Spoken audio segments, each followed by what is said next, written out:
Lei Ho Ma, that's how's it going in Cantonese. I'm Wil Yeung from youngmancooking.com. Welcome to this special episode. Recently, I was invited to speak on a podcast about my entrepreneurial journey, and even though there was no video filmed, just audio recorded, I still felt like there was a lot of value that I could add to your everyday life, and it talks a little bit about my background and how I got onto YouTube. So I definitely hope that you'll enjoy and get a lot of value from this podcast. The Strive for More podcast will resonate with those that strive for more in any aspect of their lives.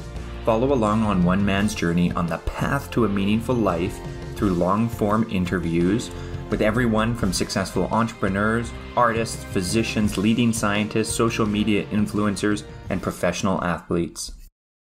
This episode of the Strive for More podcast is brought to you by the Strive Accelerator, which is a weekly mastermind group for entrepreneurs. So if you're not seeing the success you want, or you're searching for a community of like-minded business owners, then send an email to jared@striveaccelerator.ca to book a call and learn more. Our next guest is a Hong Kong-born Canadian, famous YouTube chef, international photographer, filmmaker, entrepreneur, and violinist. He immigrated to Canada as a young boy with only broken English, and much of his culinary aspirations stem from his background in the visual and musical arts. Whether you're plant-based or plant-based curious, this guest believes that learning how to make good food can really change your life and those around you. Please welcome to the show, Wil Yeung. Wil, thank you for joining us, my friend. It's an honor to chat with you today. Absolutely. It's an absolute pleasure to chat with you, Jared. You have, my friend, grown to a following of more than 125,000 subscribers on YouTube as we're recording this interview right now. And I'm sure by the time it's out, that number is even higher. When you started, were you fearful that YouTube was already too saturated with cooking channels? That's a really excellent question, Jared. And I mean, there's always some element of fear in everything that you do. Regardless of what type of business or what type of industry. So I would say that the element of fear never goes away, regardless if you're super famous or just starting out.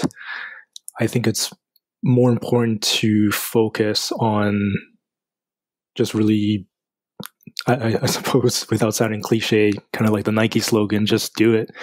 You just have to get started. It doesn't have to be... there's that saying where you don't have to get it perfect, you just have to get it going. And if you're always kind of sitting on the back burner with all these great ideas, but being too fearful, then you're just going to be on this kind of paralysis by analysis kind of position. So when I first started out, yeah, of course I had that fear, that element of fear, but it was just kind of one of those, don't worry about what other people think or what's out there. I mean, do keep an eye out of what's out there and be knowledgeable, but don't let that turn into fear. So that'll stop you from executing something or taking action. So I think the most important thing is understanding that or accepting that, yeah, there's going to be some fear and there's always going to be some fear or anxiety that will come out. But most importantly, just have to get it going, get it started. You mentioned this need to just get started. How did you just get started? Yeah, so YouTube was actually not I've done a lot of really almost random type of businesses, if you will. Just, I don't know, I think maybe it's just deep down, I'm just really curious. I'm genuinely curious about so many things. And I'm sure as we go into this conversation, you'll kind of discover that I just really feel like life is super short and there's so many things, so many aspirations I want to reach. And I already feel like there's just not enough time in life. So I started YouTube, I believe in 2014. So quite some time ago.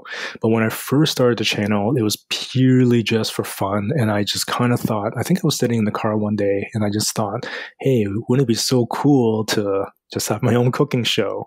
So I just started making a couple of videos, and kind of that was that. I think I made like 5 videos or something like that. And then I stopped for a bit. During that time, I was also working as a photographer. At that time, I was doing weddings, which I kind of transitioned into commercial photography now. And at that time, I actually didn't do any video. So video quality was terrible. I had no idea what I was doing. But I had a little bit of skill set from my photography, which translated into the video making. But anyway, got into the food and started making some episodes.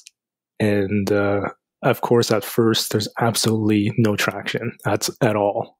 I think I was probably my own biggest fan. I keep on refreshing the page, just to see if I can up the view count.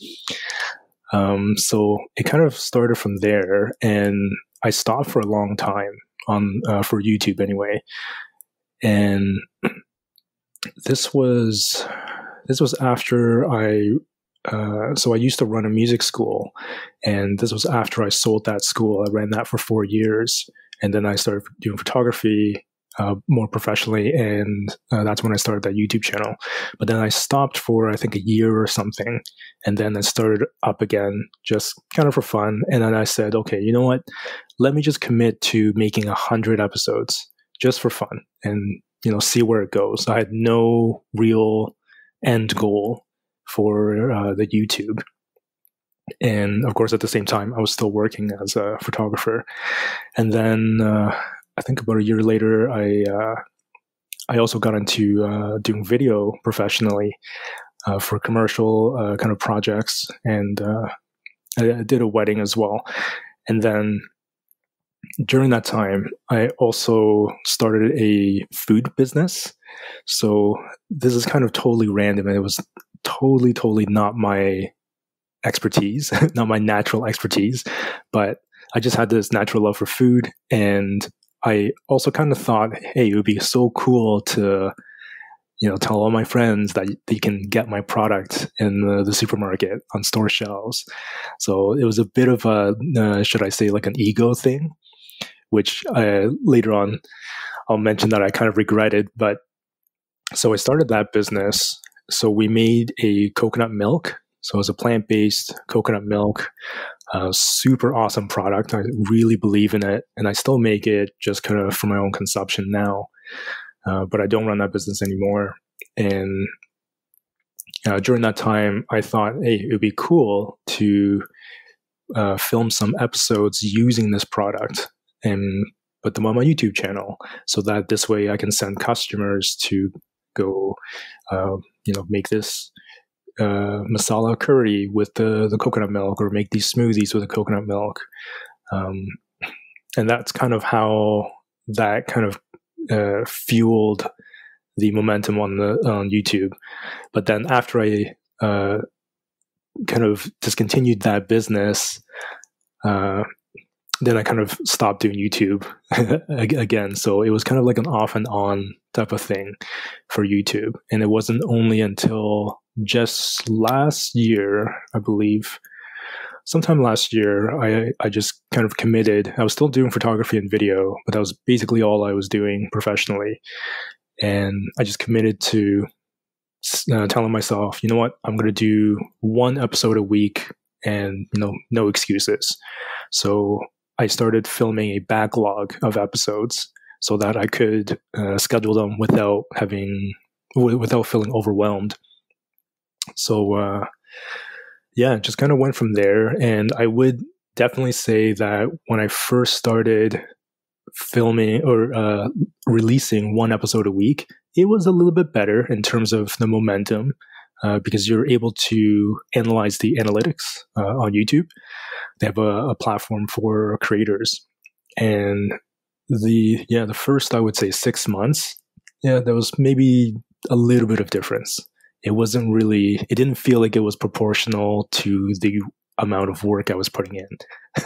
So in many respects, it felt very discouraging. And I remember even having friends telling me just kind of, why are you spending so much time doing this? You should do something else that is actually, you can actually make money. But I think it's kind of that mindset where with entrepreneurship, I would say 99% of the time, when you first start something up, you don't make, it's not that you don't make money, you make negative money. That's kind of the expectation. And, you know, you just have to not worry about it, and you just have to keep on fighting through that if you really believe in it, I mean. And yeah, so fast forward until just before everything happened, you know, several months ago, I actually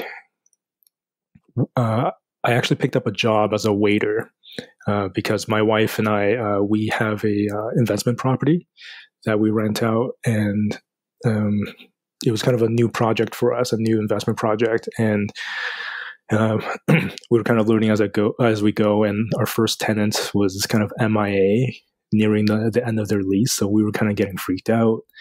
And at this time, we actually bought a second house, so it really kind of drained a lot of our capital. And so we were just kind of looking at our finances, and I said, well, you know what? You know, I'm still doing photography and video, but why don't I pick up this part-time job just so we know for sure everything is covered? So that's what we did. And that's kind of a story in itself, because that also felt super, super weird, because coming from being a business owner, being an entrepreneur, having staff that I pay, being an employer, and then going to be an employee was very, very culture shocking for me. But the funny thing is that was just me personally. You know, no one really cares, and no one really should, because I'm just a guy, just like anyone else. It was really just in my head that, you know, I just had this, I had this kind of illusion of myself of being this big business guy. I shouldn't be, you know, working for someone else. I should be cleaning up people's dishes. You know, what's going on? But I learned so much from doing that, which was quite amazing. I met some really amazing and very generous people that I actually ended up telling my wife that I think I actually got more value from doing that than the money that I earned, which is not very much, but it was enough anyway to get us through that. But before all this happened, or during all this happened, a few months ago, all of the wait staff got laid off. So going back to the YouTube, since I was laid off, I had basically nothing going on, nothing in the pipeline. All the gigs that I had lined up for photography and video, everything was canceled because nobody was open. And so from there, I decided, I think, you know, the first couple of weeks, I really did not do anything. And I was just kind of like, what am I going to do? I really depended on the photography and the video. And since that all kind of came to a standstill, I just said, hey, you know what? Let's just try this and see what happens. So I decided to commit to 2 episodes a week with no excuses. And that was at the start of all this happening, so a few months ago. And from there, I started seeing a little bit more momentum.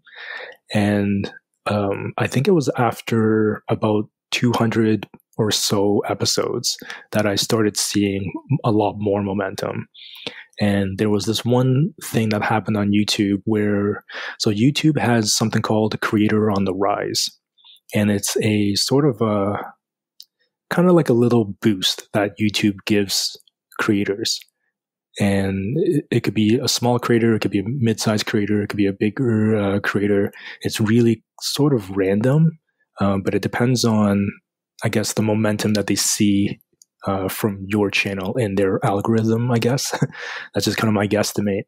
So what happens is they choose you for Creator on the Rise, and then they give you a little badge on YouTube, and then they put your channel on the trending page for 24 hours.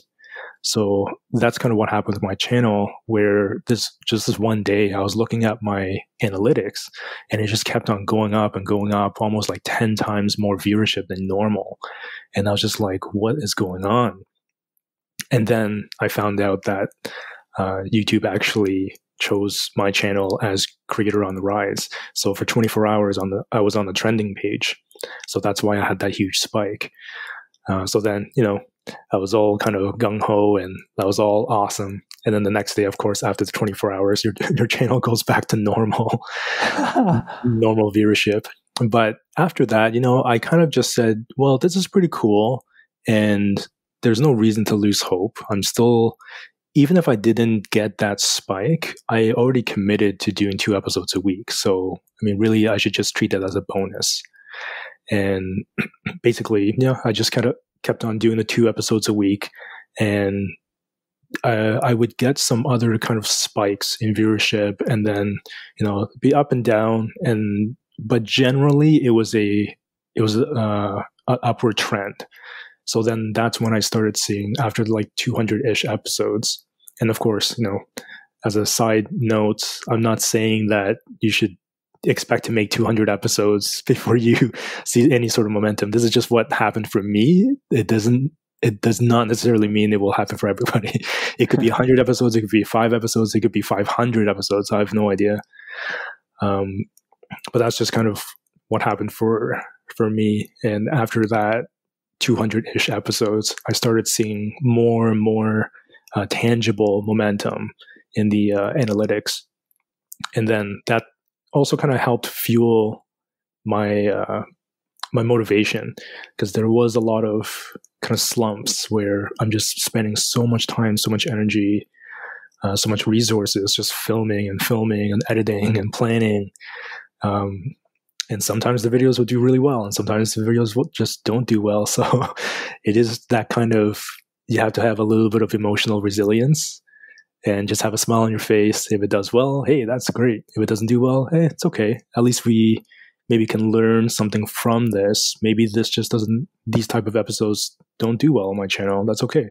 At least we found a way or found out what doesn't do well. So that's good. So that's kind of, in a nutshell, where the YouTube has gone.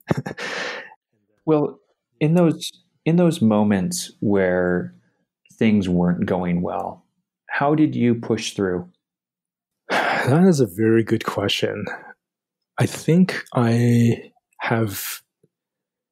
doing a lot better now. When we spoke before, Jared, I mentioned that I did have a time in my life where I fell into a very sort of deep depression. And after learning how to get out of that, I wouldn't necessarily say that I'm the happiest person on earth right now, but I feel like I have I've built some skills, some internal skills to battle that kind of depression. And so that helps me now kind of work through certain difficult times or objections that come up. And I think we'll eventually get back to that, some of those tactics that you have described about how did you get out of some of these hard times and how did you fight through adversity. I think that's going to come up maybe a little bit more organically later on. Sticking with the YouTube stuff, what do you think makes Wil Yeung cooking unique? Mm-hmm. I try to keep it, so it is actually like all the recipes I cook are plant-based, vegan, plant-based, kind of whatever you want to call it. But the thing about the channel is that I work hard to keep it as inclusive as possible. I think if anything, the channel's real goal is just to create some positive impact in people's lives and some sort of joy. That's really the main goal. So I just make food. I just make plant-based food. I really love making plant-based food. And I do say in my episodes that I'm not a perfect vegan. But at the same time, there's so many people that comment on the channel. And on a side note, I take a lot of pride in I try to answer everyone's comments. Even when I get mean comments, I still try to answer them. so yeah, so I get a lot of comments from people saying how they're not vegan, but they tried this recipe and it's so good, they really loved it, but they always start with saying they're not vegan. So I always respond with, hey, it's all good, everyone's welcome here. It really shouldn't matter. And I think perhaps sadly, the whole word vegan is kind of sometimes framed in that light where people have to be vegan to eat vegan food, or people have to be vegan just to cook vegan food. So that's kind of something I try to be as inclusive as possible with that show. And to answer your question, I guess what makes it so different? I guess me, maybe. I don't know. I try my best to make it a little bit different. I try to keep it really. A lot of people comment on the show how they like how it's very short, very to the point, and very simple, without a lot of sort of talking in between, just kind of random filler kind of talking. But I think that actually, how when you watch cooking shows, they always talk about every little thing. This lettuce is grown from my garden, and I had it growing for 12 weeks, and my dog loved eating this lettuce. And I remember bringing this lettuce to my aunt's house, but it's just like, okay, we get it. Yeah, we don't care about the lettuce, man. So I think people comment on that, how it's just, there's no kind of unnecessary filler, but it actually is funny because I think that actually happened by default, because naturally I'm a super, super introverted person. So by default, I'm just not a very talkative person. I'd rather just, this is lettuce. We're going to chop the lettuce, put the lettuce in the bowl, toss it. So I think by default, that kind of just happened. But then a lot of people comment how they really like that style. So that almost became like a hallmark. A bit of a unique facet to the show. And I think for somebody that's watched your stuff, it's really visually appealing and remarkable. And like you said, it's really succinct. It's to the point. It's really easy to follow along with. And so I would really recommend any listeners that are out there, throw in a vegan dish. If you're not vegan, if you are vegan, check Wil's stuff out. It could guide all of the food you cook for the rest of your life. There's that much content up there. So I think that you add a tremendous amount of value to folks. No, it's just, it really is. It doesn't matter what your food journey is.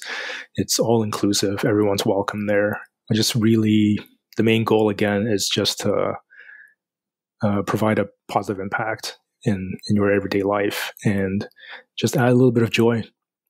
And I do occasionally get viewers. They will email me or message me on Instagram or something like that. And some of the comments or some of the messages are really, really just heartwarming. And it's really, really incredible. Is there anything that comes to mind? You know what? There is one that I could share. Let me just pull this up here. So this is a message that I received, and I won't say the names just out of respect. And they said, "Hi, Wil. I wanted to tell you that my wife and I suffered a miscarriage in the last week and spent several days in the hospital. After coming home, we couldn't even look at our kitchen. But today, for the first time, we cooked your 10-minute noodles from your YouTube video, and it was so delicious and even a little bit of a balm for our broken hearts. I know this is a lot of information to share with a stranger, but I've watched so many of your videos that, at least for me, it seems natural. I wanted you to know how important what you're doing is and that you're helping people all over the world in ways you might not even imagine. Thank you from the bottom of our hearts." Like something like that is, wow, that's really amazing. I mean, for me, I'm so humbled for being able to have the ability to have even that little positive impact. That is remarkable. And it's impossible to put into words the impact that must have. I think that it's really, can't imagine a nicer comment than getting that as feedback. Yeah. So I think that is, again, the purpose of of the show really is I just want to spread some joy. And I think it doesn't even have to be cooking. You know what I mean? It could be anything. It could be a show about painting. It could be a show about how to fix your printer or something like that. I see the YouTube channel now, Wil Yeung, How to Fix Your Printer on YouTube, folks. Watch out for it. Exactly. So I think that really, that's one of my aspirations anyway, it doesn't matter. I mean, I've done so many different types of businesses. I mean, I went to university for music, so it really has nothing to do with cooking. But the underlying aspiration really is, just want to impart some joy, because that can be contagious. And perhaps that's not the best word to use nowadays. But that has a whole new connotation, Will. Yeah, exactly. But it can be, that can really impact and inspire a lot of people to inspire more people. And it really could change someone's life. So that is really that's my aspiration for that show. You brought up university and you brought up taking music there. And I think from a listener's perspective, what they're probably hearing is they're hearing this really diverse background of experiences and skills that you've had and different businesses that you've done. So I'd like to delve into that a little bit. And I'd like to start off with a business that you started in your dorm room in university. Can you just tell us about that? Yeah. So sadly, I didn't end up like Mark Zuckerberg, starting in your dorm room, but now becoming super, super rich. But I went to the university for music, and I was studying violin, was my major instrument, and I just had this love of violin making. Of course, I'm not handy at all, and I don't know anything about woodworking, but I just had this really deep passion for people who made violins, because really they're just taking, I guess now when I think about it, there's so much correlation with food, because people are just violin makers. They just take pieces of wood and they make it into this object that can play certain sounds, certain specific sounds. And then the musician comes along who has training, and they're able to turn this, or they're able to utilize this tool and make organized sounds, which becomes music, which becomes something very beautiful and very powerful, which can affect other people emotionally. So that kind of really drew me into music and the physical kind of instrument making, even though I never actually got into it. I guess that's very similar to cooking, where you're just taking, like I always say, humble raw ingredients and then turning it into something beautiful. So anyway, going back to the dorm room thing, this was at a time when eBay was just starting up, and I didn't have a lot of friends in university. I was one of those nerdy kids that I was really into video games, and I really loved video game music back in the day. And I would be one of those nerdy kids where, my roommates would be out partying and drinking and whatnot, and I would just be sitting on my computer, my old IBM computer, and just composing kind of video game music. And that was kind of my thing. I just loved doing that. And so with the eBay, I kind of got into that because I started looking at violins that were for sale on eBay. And back in the day when cell phones didn't have very good cameras like we do now, a lot of the pictures on eBay were horrible. But because I was so into violins and violin making, I was able to tell if a violin was of pretty good quality just by looking at the pictures, even though most of them were pretty bad pictures. So because there were bad pictures, most of them would not fetch a very high price tag. So I would be buying some violins for maybe $20, $30, $50. I think maybe $80 or something like that at the most, Canadian dollars. And then I would receive them in my dorm. And then I had a little point and shoot camera. That was kind of my photography skill set. 101. Yeah, exactly. My budding photography skill sets. So I would take every Saturday. So I would kind of start stockpiling these violins that I just bought for fairly cheap. And on Saturday, again, when everyone's just kind of out partying or whatever, I would be in my dorm and I would set up these violins and take pictures of them. I would set up a little backdrop and whatnot. and then I would take the time to do all this descriptions. I would list these violins and I would see that they would sell for a lot more money because I had a much better looking storefront and much better pictures. So that kind of got the wheels turning. And I was like, oh, this is actually pretty cool. I didn't really do it for the money at all because, I mean, realistically, it wasn't really that much money. But as a first-year university student, making this extra cash, doing something really different, that really hooked me in, I guess, to that entrepreneurial journey. And then from there, I started looking into drop shipping, which is very popular now. But back then, nobody knew what drop shipping was. I think there were only a few companies that would do drop shipping.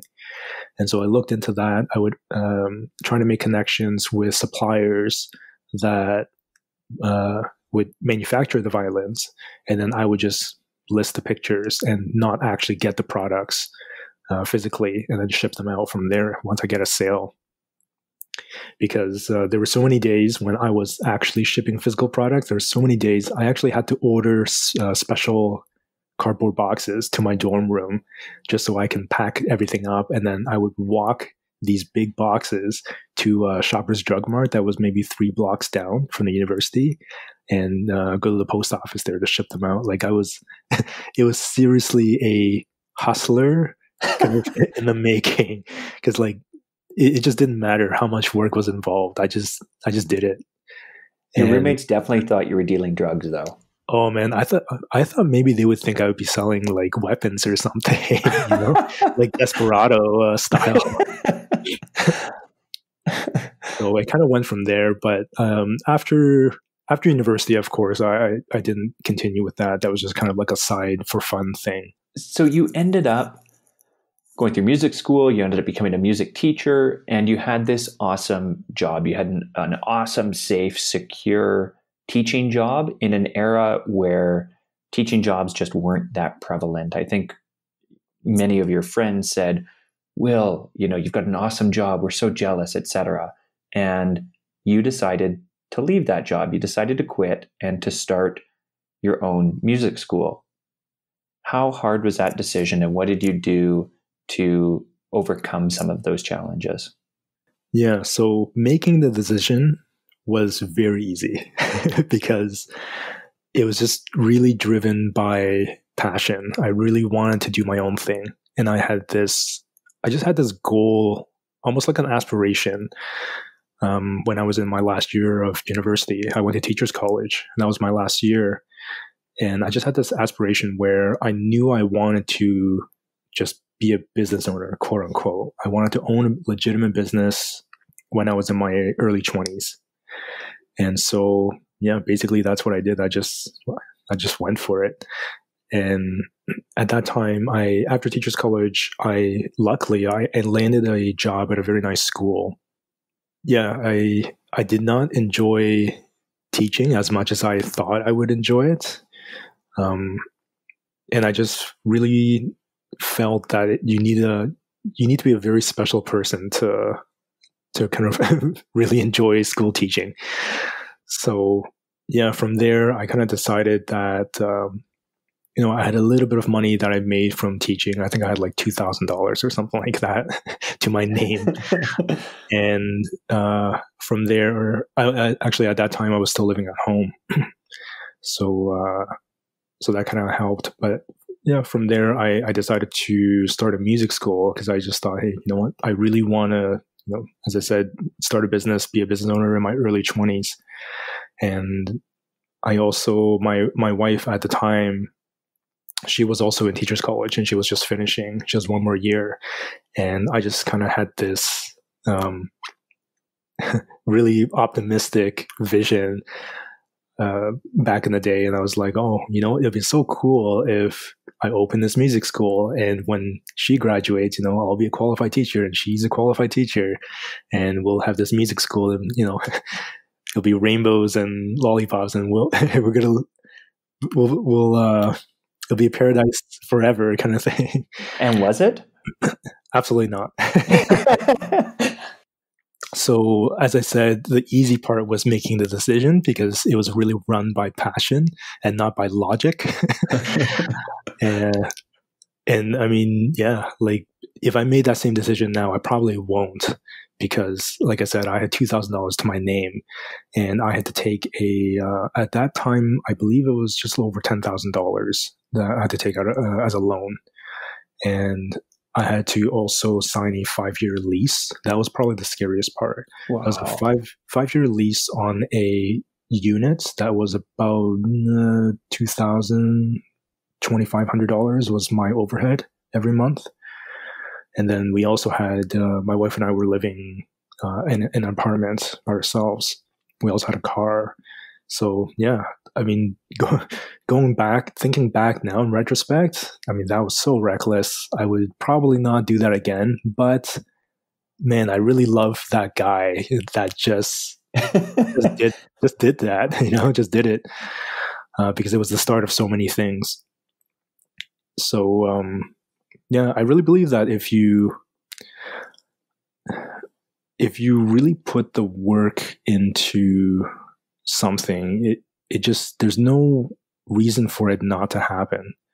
If you keep on learning, and things always change, so you have to really keep on learning, have to keep an open mind. But if you really keep on learning and try to make things better every single day, there really is no reason, especially in a modern economy, I really believe that there is no reason that something would fail unless you're super, super reckless. Like you sell your house, you sell your car, you sell your kids or something like that. That'd be a different story. But was there ever any moment as you were starting that music school where that struggle felt real? Was there a moment that kind of crystallized the struggle that you were going through? Yeah, so there was this one time that I remember very clearly when we were grocery shopping. So my wife and I we're pretty good with money, and we budgeted everything in terms of paying the staff, paying the overhead, the school, paying the car, paying the apartment. And after that, we would see how much money we would have left to buy groceries, basically. And yeah, for I think quite some time, we would eat chunky soup, a lot, a lot.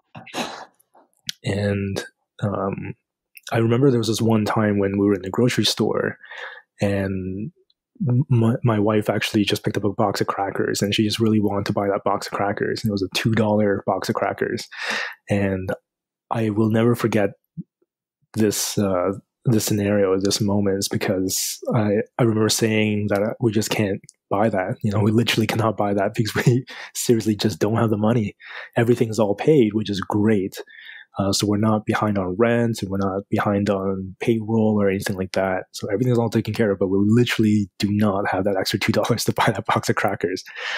And I remember her just getting really teary-eyed. And yeah, so starting from there, it gave me this really kind of tough really heavy feeling of, man, did I make the right decision? Like, I kind of created this really, really tough life where I'm just going to work, where, I would always, I think I have a very new appreciation for work ethics, because I would go into work basically not to make zero money, but like I said, to make negative money. I would go into work so that other people can get paid. That's how bad it was. And I mean, it wasn't bad. That is reality. If you're starting a business, and literally I was running everything just so other people can get paid.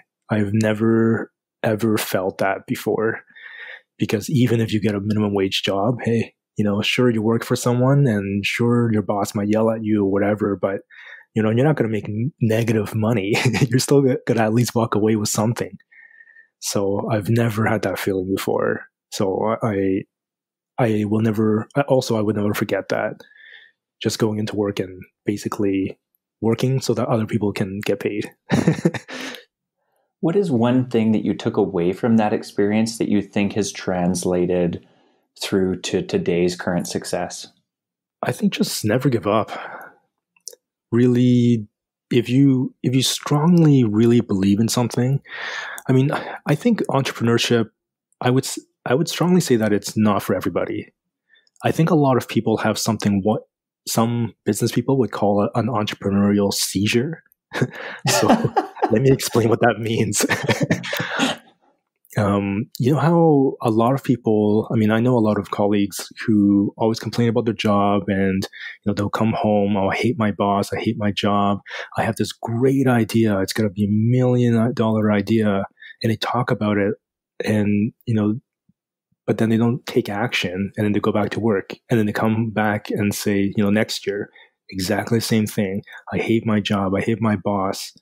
And then they'll keep on saying, but I have this $1 million idea. I just have to, get this going, one day. And then same thing next year and next year and next year. So that's kind of what I call an entrepreneurial seizure, because I don't think that everyone is meant to be entrepreneurs. And I actually tell people, or I ask people, what do you feel like is your definition of an entrepreneur? And I think, especially nowadays, everybody wants to be an entrepreneur. But I think that not everyone understands what the definition of an entrepreneur is. And I suppose there's many definitions. But for me, I used to think that being an entrepreneur was being a business owner. They were interchangeable. They were the same thing. And I've really learned that is not the same thing. So when I was running my music school, I would always, actually, I kind of had this issue where I didn't know what to tell people when they asked me what I did.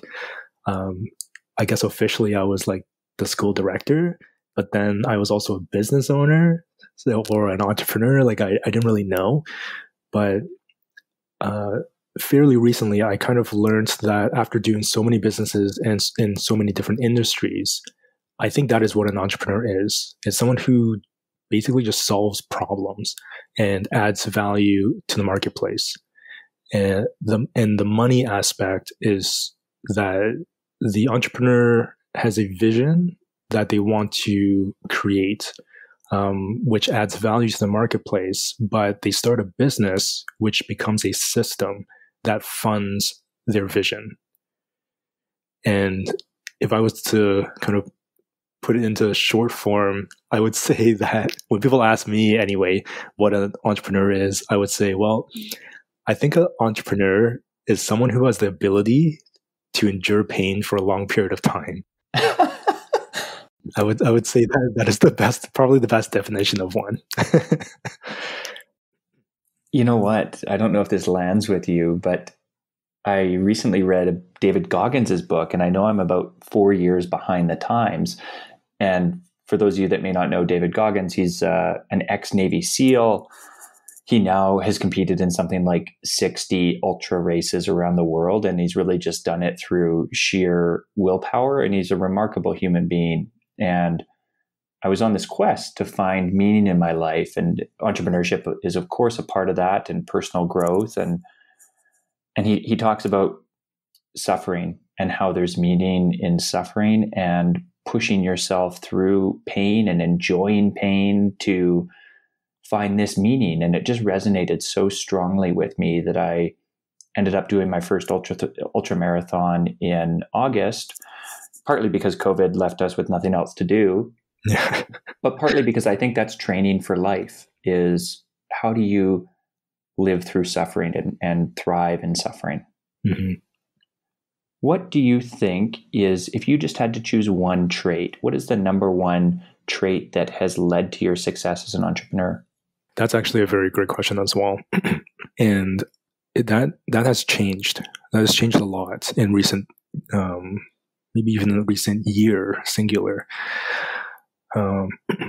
Because I think when I was running my music school and the coconut milk business and photography, video, I always felt that, the best or the most important kind of skills to have are the of face value, the skills that you're, either the skill in making food or the skills in photography or skills in videography. But that has really drastically changed. And as I grew as an entrepreneur, as I learned more about what an entrepreneur actually means and what an entrepreneur is, I would say, and this sounds really, really cliche because a lot of people say this, but I would say your mindset. It is so monumental to have what they call a growth mindset. And I was telling our mutual friend, Neil, the other time that sort of bit of an analogy. And I said, I never thought of things this way where, as an entrepreneur, I have a lot of resilience, and that's kind of the only way I can get through the every day and just kind of keep going. But I never really thought about it's also equally important to work on building your mindset and building a very strong mindset with strong emotional intelligence. And I don't think a lot of people weigh that as much as things they can see for face value. So say, for instance, even saying, for instance, like photography. So, getting a better camera doesn't necessarily make you a better photographer. It's you who are, you are the photographer. You are the business. It's not your camera. So in an entrepreneur point of view, increasing your emotional intelligence is super, super monumental. And that analogy, sorry, I kind of flip-flop. That analogy I was telling our mutual friend was, if I think our brain or mind is kind of like a toolbox. And first, let's just say you start out with a hammer, if you're a contractor. Now, you start with a hammer, you can do certain tasks. So you can nail nails into the walls and stuff like that. I'm not handy, so I don't know what I am no help. So first you start off with a hammer. You can only do certain tasks. But then if you start to grow your mindset, or i.e. grow your toolbox, you have more tools and more, you have a stronger, you can make stronger decisions and also accomplish more tasks. So let's just say you add the measuring tape to your toolbox or your mindset. Now with this measuring tape, you can do things that the hammer can't do. And you can be more precise with your measurements, and you can be more precise with building certain things. And then when you add in, say, the saw, now you can cut things with more precision. You're not just breaking things. When you add, I don't know, man, I'm not handy at all.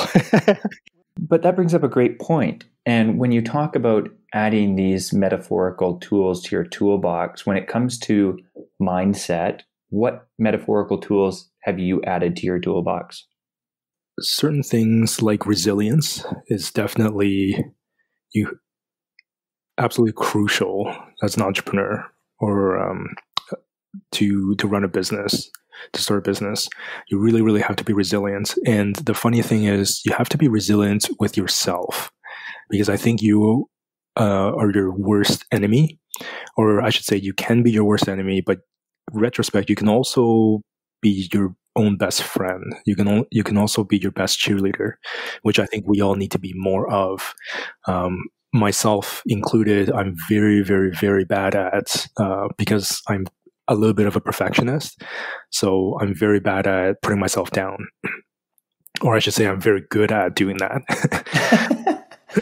So, yeah, having resilience with yourself, I think, is very important, as well as, against other factors, other outside factors. If you're very envious or whatnot, that's also something you should be resilient against.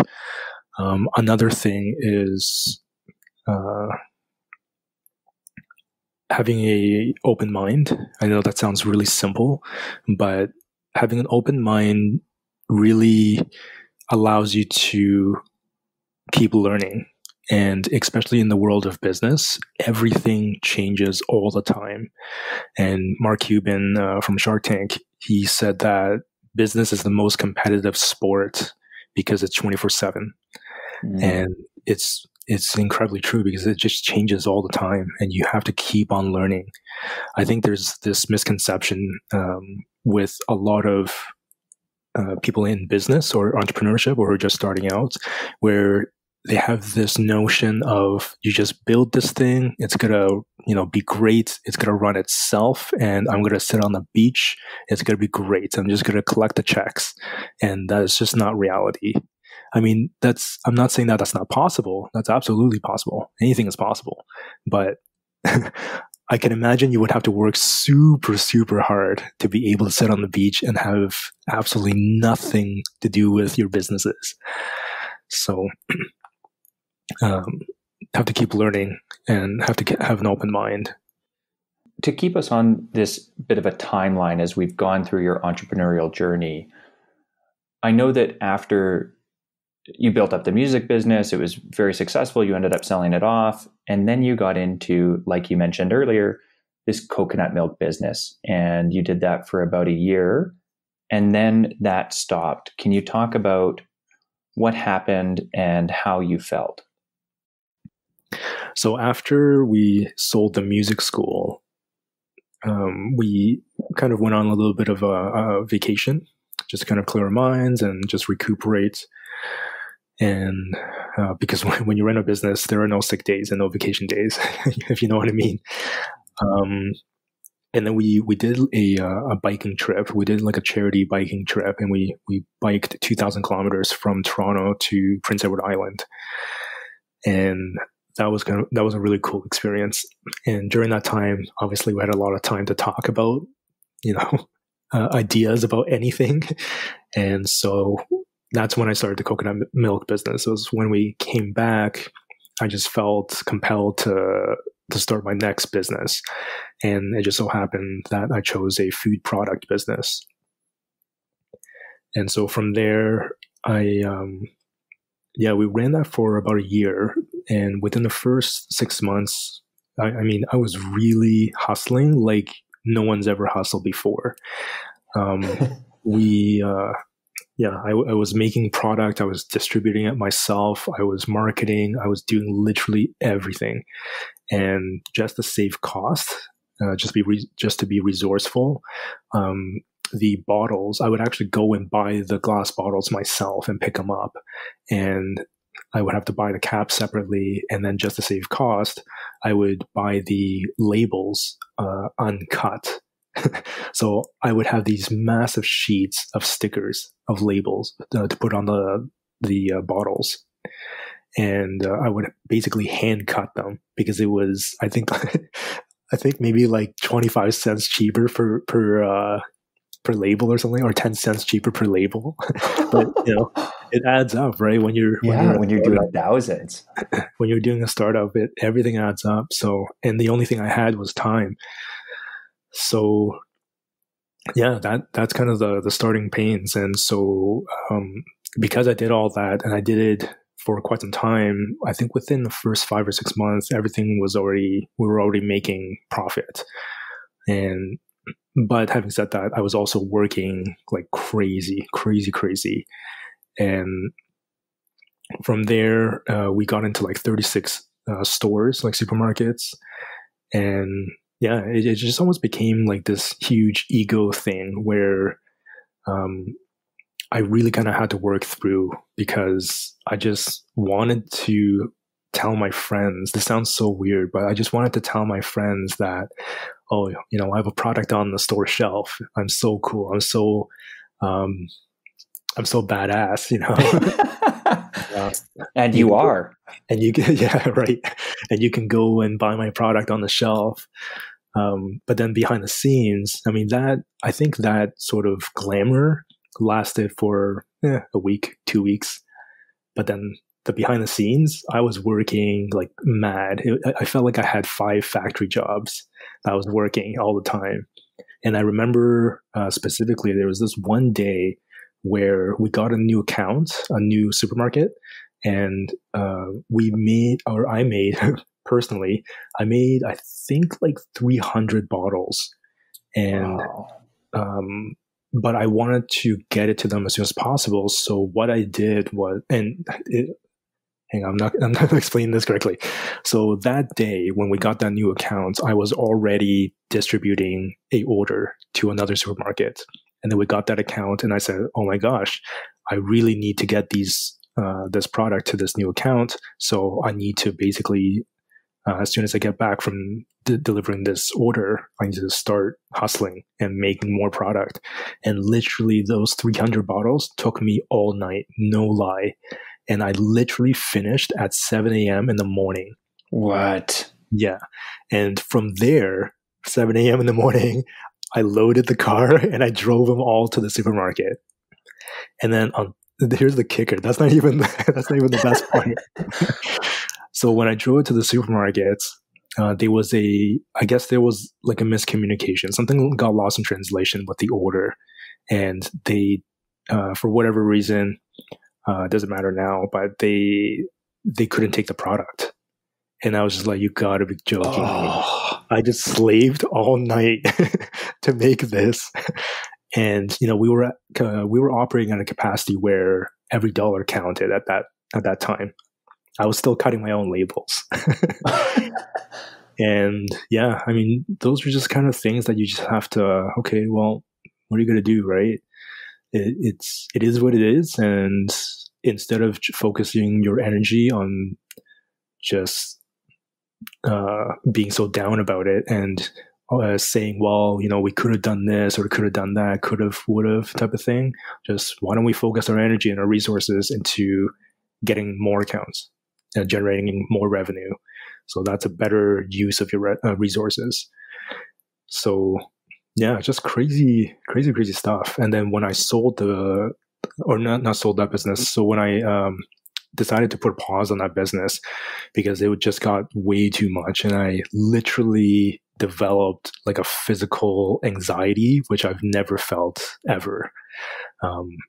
And I would have a tough time sleeping. Which I still do kind of sometimes nowadays.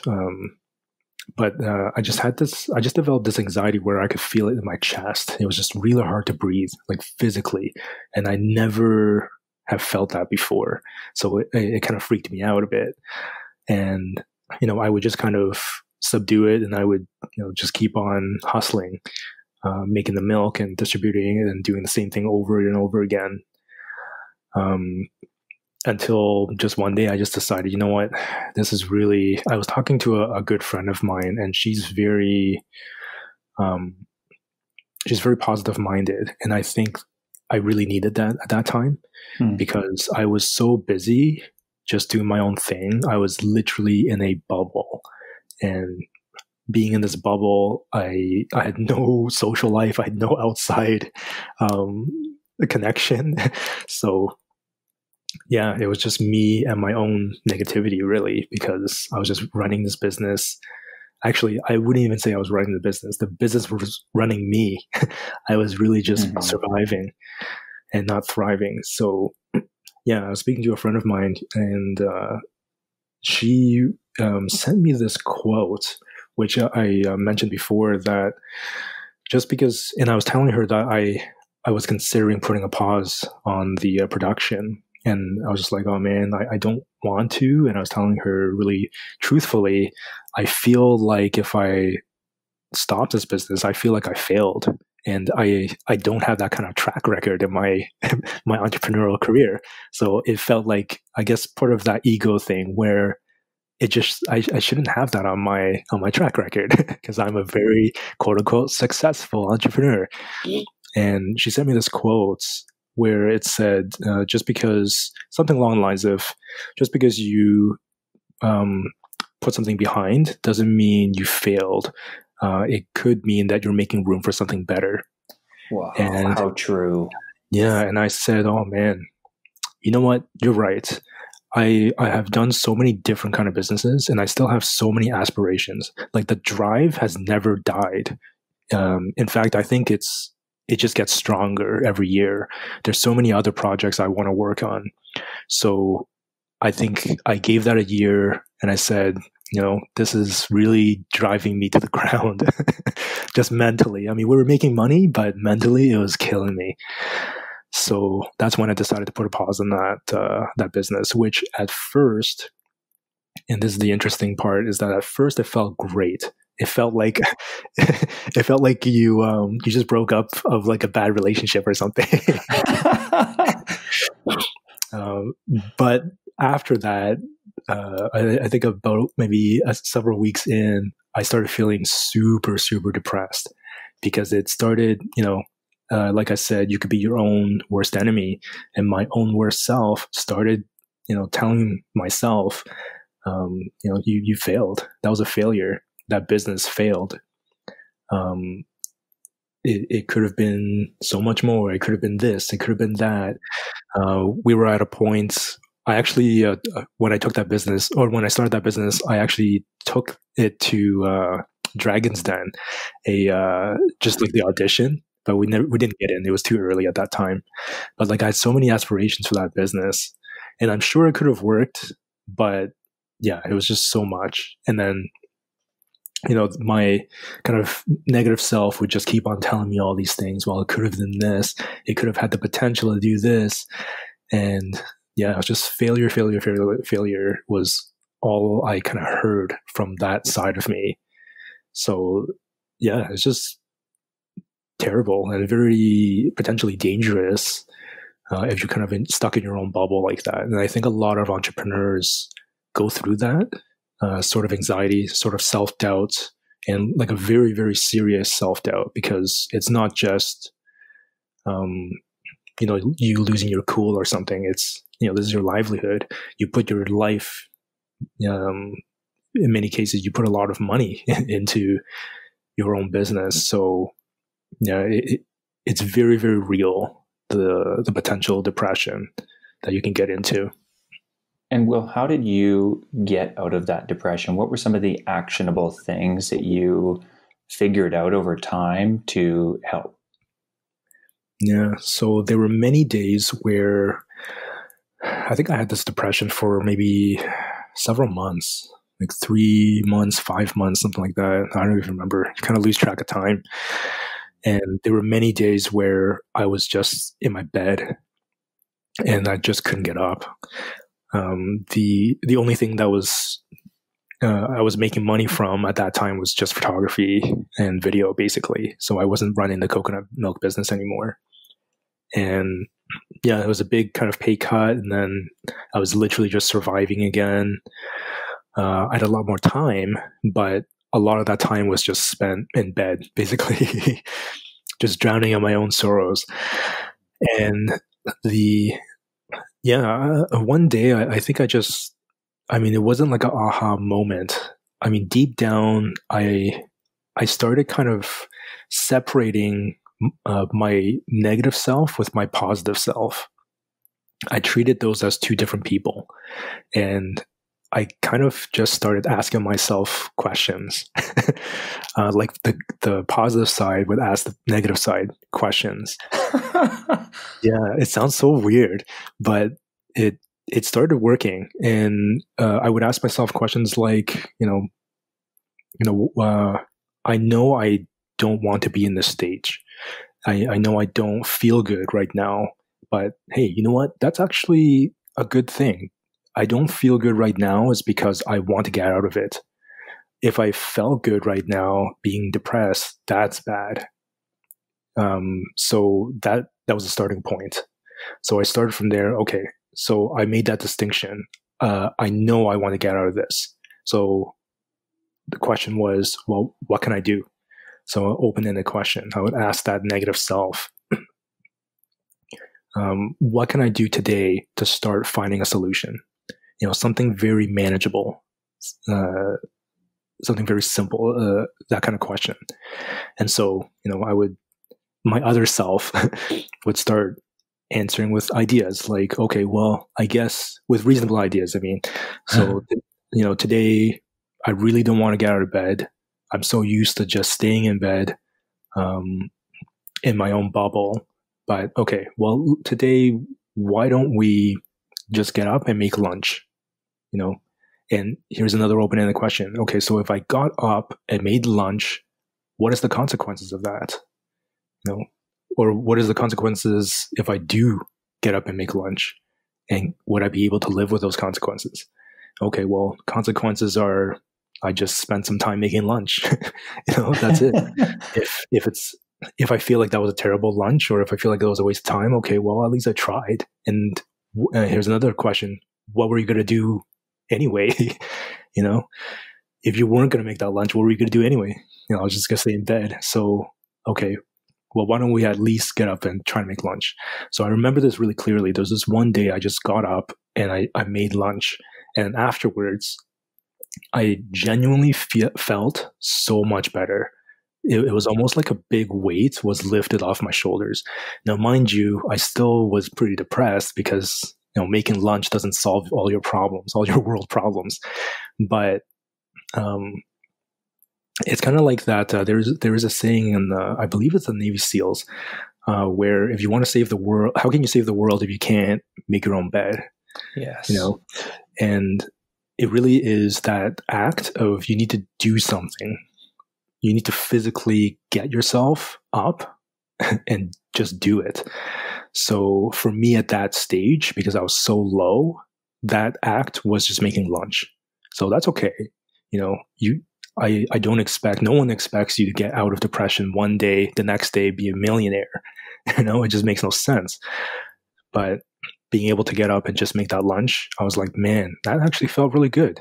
I don't feel amazing, but that felt good. It was good, but good is good enough for today. And then the next day I said, hey, you know what? Making that lunch felt really good. I feel like I need to get more of that good feeling. So let's make lunch again, and they just kind of built that momentum. Okay, now, making lunch doesn't feel like that big of an accomplishment anymore because I've already done it a few times. Okay, well, why don't we make lunch and do a little bit of the side work, the side business that I want to do, even if it doesn't mean much, even if it's just that 1%. And then I would start asking myself open-ended questions again. What would you rather do? Get that 1% progress or 0 or -%? Well, obviously 1% is better than 0. So it just kind of, you start snowballing that. And you feed that. I think there's a proverb, I can't remember where it was from, where it's almost like you're picturing yourself as there's two sides of you. There's one good side and there's one bad side.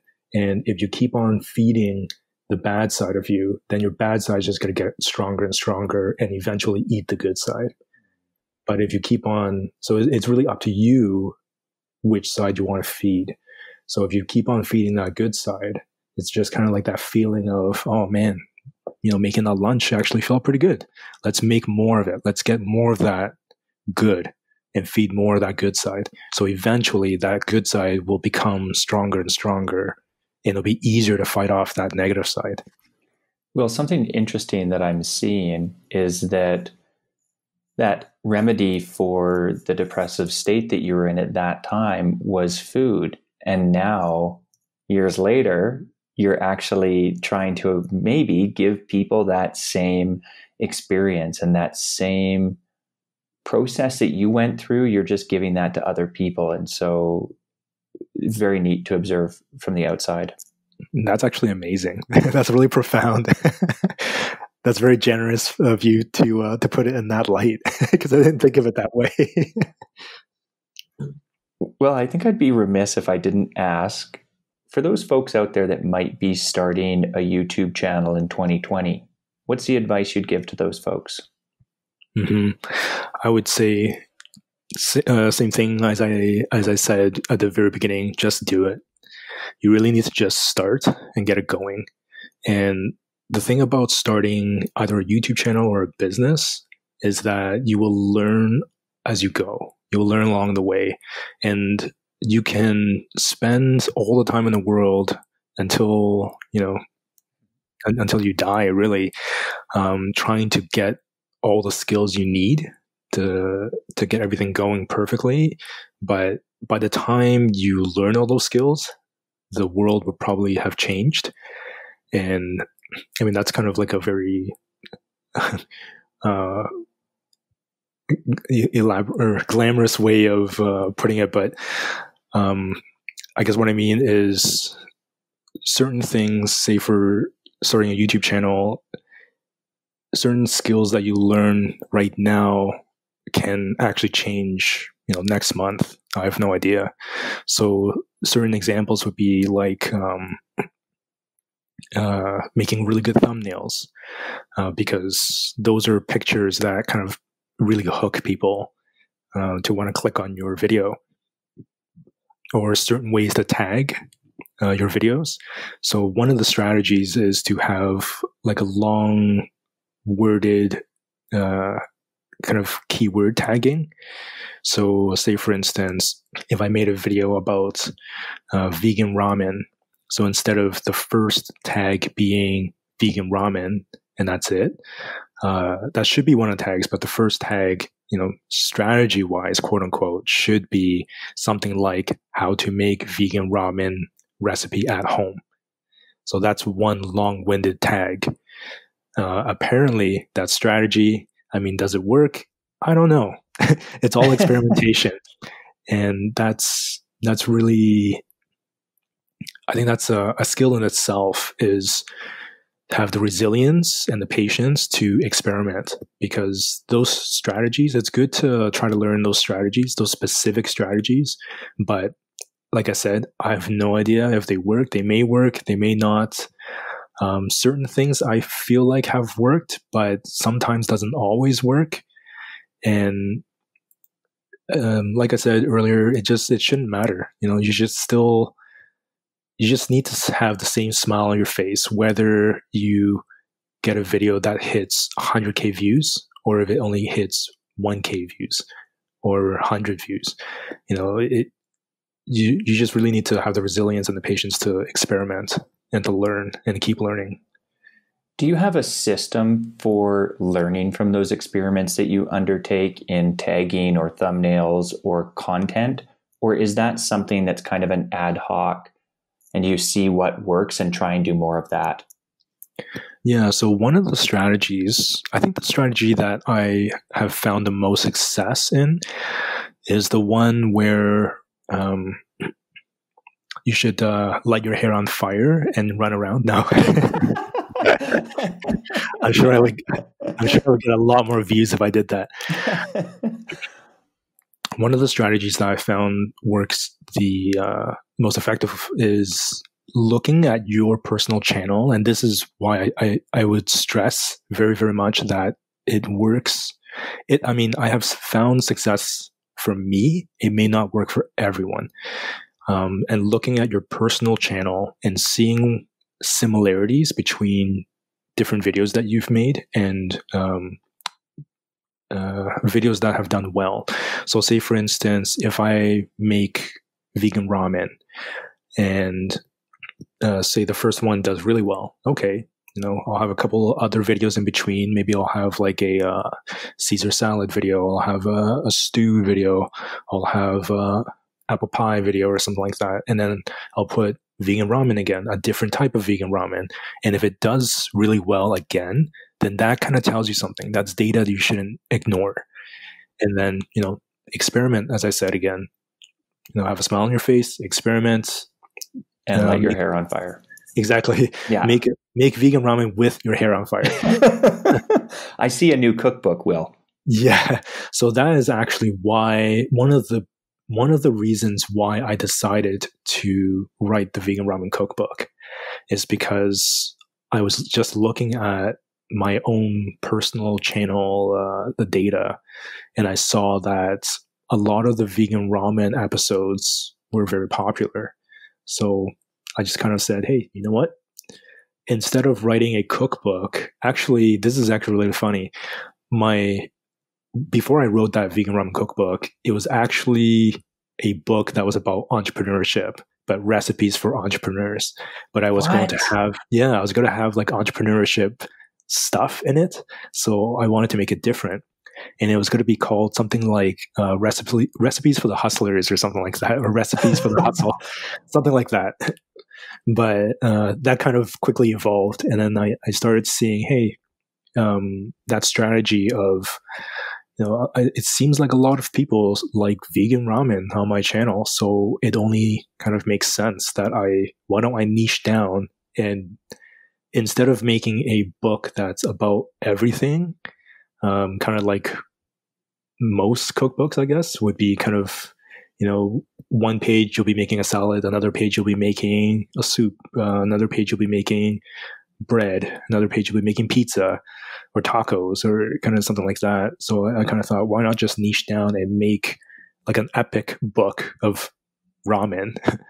So of course there's side dishes in the book, and drinks, but they're all related to if you were having ramen. For the listeners, I will link to that cookbook so that you can get a copy. It is beautiful, and it is really the first of its kind vegan ramen cookbook. And so please go out there and support Will, and find the link in the description to this episode. And I'm disappointed, Will, that entrepreneurship cookbook has not gone live.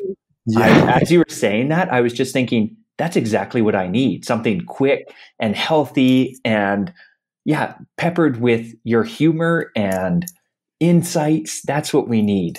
Yeah. I think I wouldn't say that it's out of the picture, but there's a lot of other projects that I'm working on right now. So that's kind of put on pause. But well, before we wrap up, is there anything that you wish I had asked you, or any lessons or anything that you want to end on? I'll end on a quote that I really like. I actually don't even remember the exact words of it, and you're going to laugh because it's from Lord of the Rings. I'm huge into video games and movies and whatever. But in the first Lord of the Rings, it's one of the quotes I just really, really like, and it makes so much sense in everything that I do, whether it's in business or life. And it was that part where Gandalf is talking to Frodo, and it's when they're in the mines of Moria and they see Gollum, and Frodo's just like, Bilbo should have gotten rid of Gollum when he had the chance. And Gandalf turns to Frodo and says something along the lines of, well, we don't always have the luxury of controlling everything that we want, but what we can control, or what we should decide, is to decide what to do with the time that is given to us.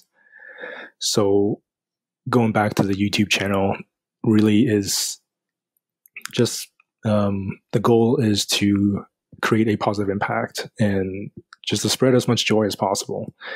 And that is kind of one of my aspirations, is to, I guess I see our time as, without getting so like wishy-washy and philosophical, I see our time as a resource. It's no different than money or energy.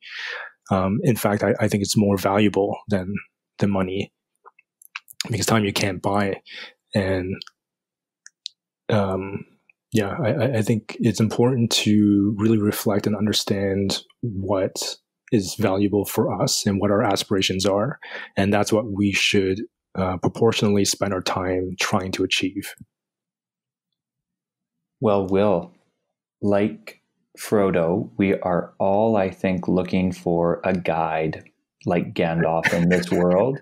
And you, my friend, have acted as that guide for us today on this journey through entrepreneurship and more broadly through finding meaning in our lives. So I want to thank you for taking this time to chat with us. You are a humble and thoughtful and successful individual who's just always striving for more. And so thank you for spending this time with us. And for the listeners out there, if you want to learn more about Will, you can find him on YouTube at Wil Yeung, that is YEUNG, or on his website at youngmancooking.com. Will, my friend, thank you for joining us.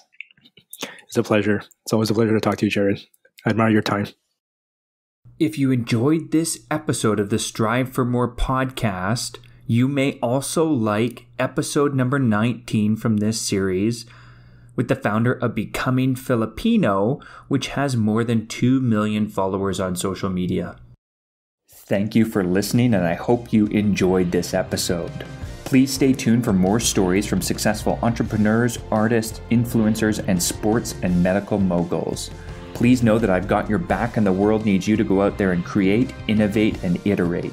If you like this episode, then please subscribe on whatever platform you're listening on. You can also find Strive Accelerator on Instagram at Strive Accelerator, and find show notes and all of our free content on our website at striveaccelerator.com.